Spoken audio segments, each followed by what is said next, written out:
أعوذ بالله من الشيطان الرجيم. بسم الله الرحمن الرحيم. الرحمن علم القرآن خلق الإنسان علمه البيان. الشمس والقمر بحسبان والنجم والشجر يسجدان والسماء رفعها ووضع الميزان ألا تطغوا في الميزان وأقيموا الوزن بالقسط ولا تخسروا الميزان.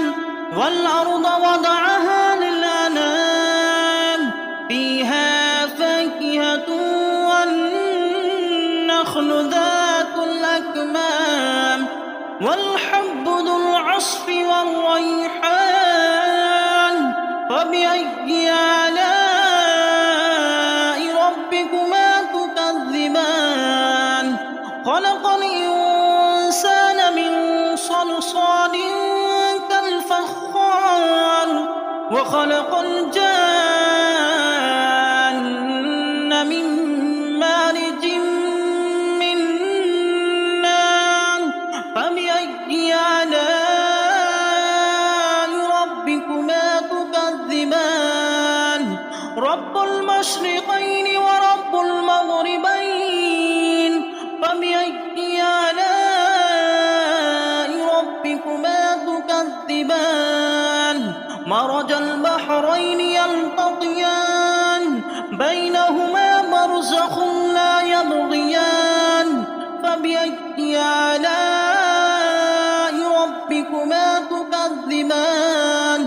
يخرج منهما اللؤلؤ والمرجان. فبأي آلاء ربكما تكذبان؟ وله الجوار المنشآت في البحر كالأعلام. فبأي آلاء ربكما تكذبان؟ كل من عليها فان ويبقى وجه ربك ذو الجلال والإكرام. فبأي آلاء ربكما تكذبان؟ يسأله من في السماوات والأرض كل يوم هو في شأن. فبأي آلاء ربكما تكذبان؟ سنفرغ لكم أيها الثقلان. فبأي آلاء ربكما تكذبان؟ يا معشر الجن والإنس إن استطعتم أن تنفذوا من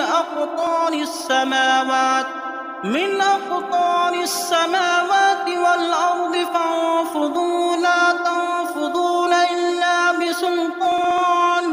فبأي آلاء ربكما تكذبان؟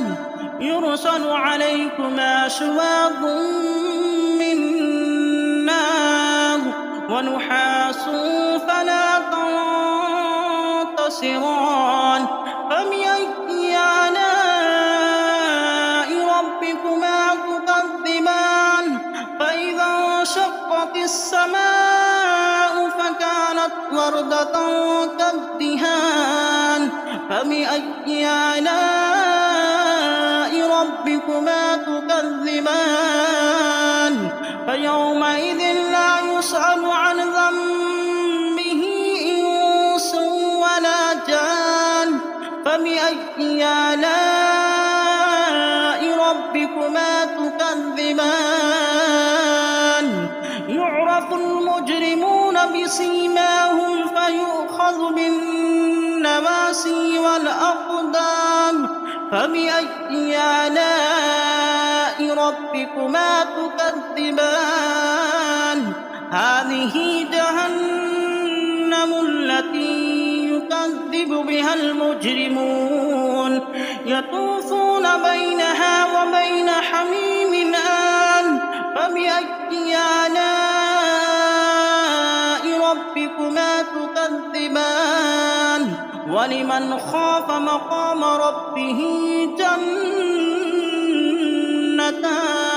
फबिअय्यि आलाइ रब्बिकुमा तुकज़्ज़िबान ज़वाता अफ़नान फबिअय्यि आलाइ रब्बिकुमा तुकज़्ज़िबान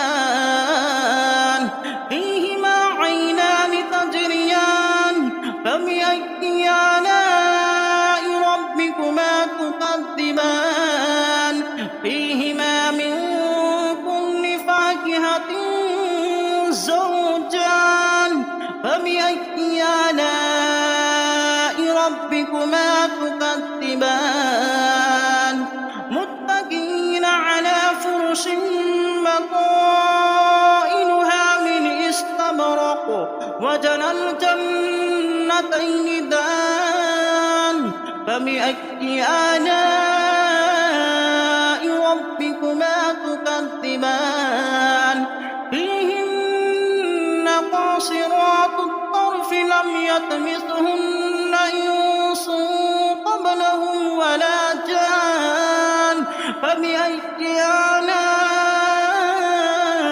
रब्बिकुमा तुकज़्ज़िबान कअन्नहुन्न الياقوت والمرجان فبأي آلاء ربكما تكذبان هل جزاء الإحسان إلا الإحسان فبأي آلاء ربكما تكذبان ومن دونهما جنتان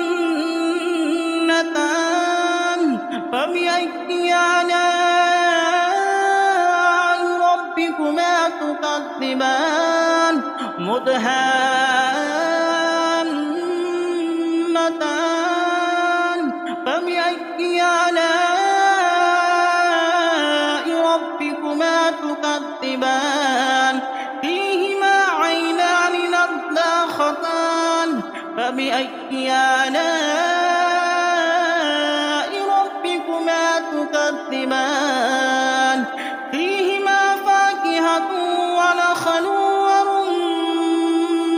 ورمان فبأي آلاء ربكما تكذبان فيهن خيرات حسان فبأي آلاء ربكما تكذبان حور مقصورات في الخيام فبأي آلاء ربكما تكذبان لم يطمثهن إنس قبلهم ولا جان فبأي آلاء ربكما تكذبان متكئين على رفرف خضر وأبقري حسان فبأي آلاء ربكما تكذبان تبارك اسم ربك ذي الجلال والإكرام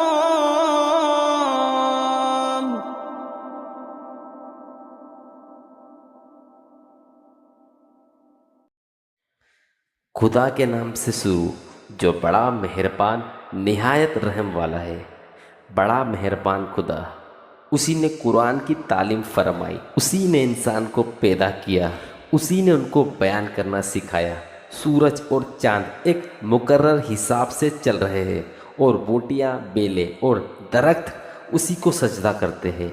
और उसी ने आसमान को बुलंद किया और तराजू इंसाफ को कायम किया, ताकि तुम लोग तराजू से तोलने में हद से तजाउन ना करो और इंसाफ के साथ ठीक तोलो और तोल कम ना करो। और उसी ने लोगों के नफ़े के लिए ज़मीन बनाई कि उसमें मेवे और खजूर के दरख्त है, जिसके खोसों में गिलाफ होते हैं, और अनाज जिसके साथ भूस होता है, और खुशबूदार फूल। तो तुम अपने परवरदिगार की कौन कौन सी नेमतों को न मानोगे। उसी ने इंसान को ठीकरे की तरह खनखनाती हुई मिट्टी से पैदा किया और उसी ने जिन्नात को आँख के शोले से पैदा किया, तो तुम अपने परवरदिगार की कौन कौन सी नेमतों से मुकरोगे? वही जाड़े गर्मी दोनों मशरिकों का मालिक है और दोनों मगरिबों का भी मालिक है, तो तुम अपने परवरदिगार की किस किस नेमत से इनकार करोगे?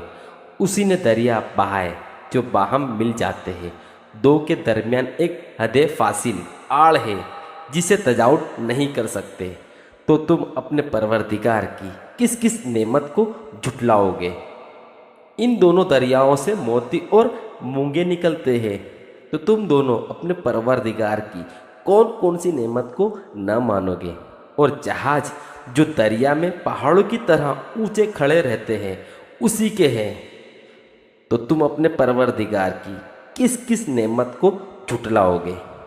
जो ज़मीन पर है सब फना होने वाली है और सिर्फ तुम्हारे परवरदिगार की जात जो अजमत और करामत वाली है जो हमेशा बाकी रहेगी, तो तुम अपने परवरदिगार की किस किस नेमत से इनकार करोगे?